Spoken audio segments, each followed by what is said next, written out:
Omar, the orthopedic surgeon from Oregon. Why did you bring that big skeleton home, Dad? Is it for Halloween? No, son, it is not. I will bring it to the office to explain to some patients what is going on with their condition, and what do I need to do when I operate on them. It is funny how human skeletons became Halloween decorations. I guess they are supposed to scare people, although every human has a skeleton inside. I can't see my skeleton, Dad. I don't think we are made of skeletons only. As an orthopedic surgeon, I can tell you a bit about what our bodies are made of and how they work, son. Our bodies are made up of these bones you see on this skeletal model. These bones are connected to each other by tendons, and the tendons are connected to muscles to enable us to move. Without a skeleton, we will look like a blob, or like the jellyfish you see in an aquarium or on the web. Our nervous system tells our muscles to move when we want to do something, and our blood carries oxygen from our lungs and energy from the food we eat to all the cells in our body. Jellyfish sting, Dad, we don't sting. Also, jellyfish don't have brains like we do. True, son. Jellyfish are a much simpler life form than humans. They sting to protect themselves. We use other ways to protect ourselves. If someone gets injured and they hurt their bones either by breaking them or cutting the connections to the muscles, orthopedic surgeons like me interfere to help heal these injuries. Imagine if our body parts were connected to each other like the magnet blocks toy you like to play with. It will be much easier to reconnect an arm or a leg if it falls off. Also, we will be able to replace our body parts easily. Just take out the old part and connect a new one. But what happens if we come close to metal things, Dad, like a car or a steel door?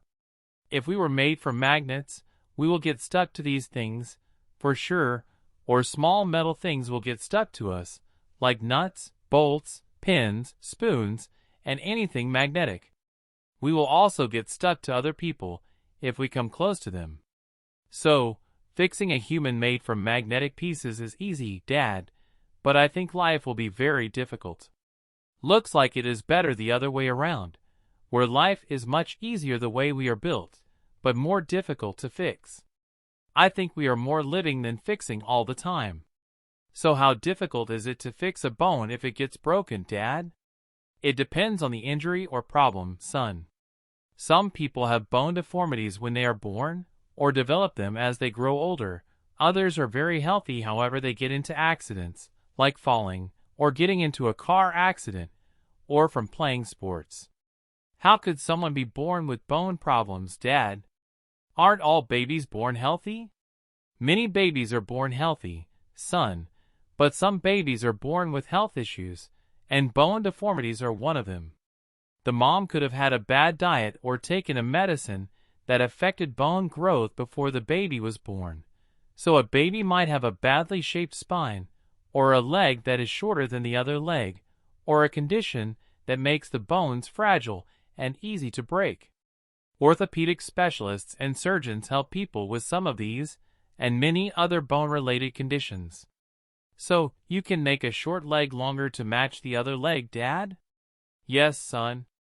We use a device called the fixator for that. It's like when you have 2 cups of water, and one has less water than the other one. You just add water to the cup with less water until both are at the same level. To lengthen bones, we separate the bones in the shorter leg and stretch it. The bone will grow until both legs are the same length. Like a rubber band, Dad? Yes, it is stretched, very slowly, like a rubber band, except it does not go back to its shorter shape like a rubber band, because the bones and tissue around it have grown in length. Grandma sometimes complains about pain in her joints. Is that something you treat, Dad? Yes, son. We have about 200 bones in our bodies. They are connected in different ways. For example, in our hands, we have cartilage to make the movement of the fingers easy and smooth. If that cartilage is damaged because of an infection, then moving the fingers will be painful. There are ways to treat it, and medication might help. I was watching football on TV, Dad, and a player was running fast when he hit another player and fell to the ground. The TV said he had a dislocated shoulder and a concussion. What is that, Dad? Our shoulders are connected by ligaments and joints. Our arm is connected to our shoulder in a socket. If it comes out of that socket, it is called dislocated because it came out of its normal location. Just like you snap the magnet toy parts back together, the arm joint is snapped back to the shoulder socket. It is painful and can happen because of some sports or accidents.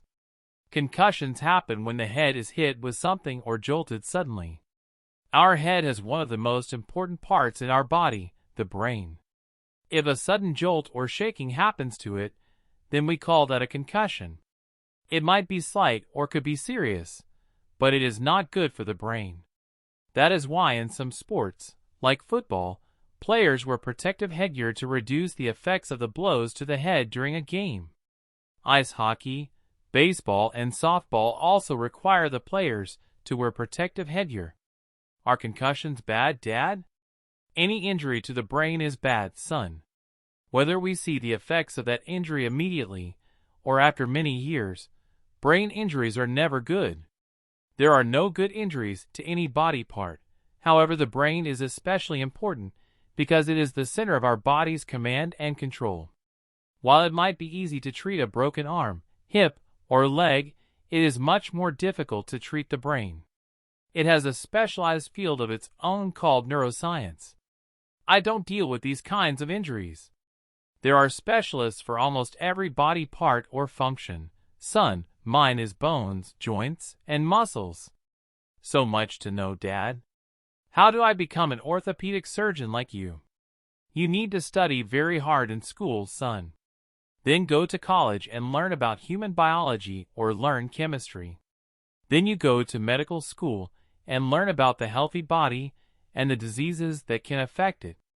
After that, you can specialize in orthopedic surgery. That sounds like a long time and a lot of work, Dad. It is, son. However, it is very rewarding work knowing that you are helping others, and it pays very well, so you will live a comfortable life.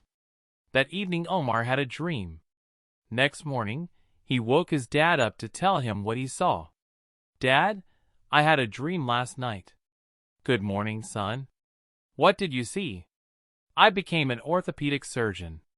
I wore a white coat like the one you wear when you go to work. I was treating someone who broke her arm. We made a cast for her and gave her medicine to help with pain. She was happy after the hospital visit. That is great, son. Helping others is a great thing to do. What else did you see in your dream? I invented a helmet that has sensors on it for sports players to wear, Dad. If the sensors detect something bad happen to the head or the brain, it will alert the player and the sports doctor immediately so they can check it out and treat it before it becomes worse. Amazing dream, son. I hope you can invent that helmet one day and become a successful orthopedic surgeon too. I hope so too, Dad. Can't wait.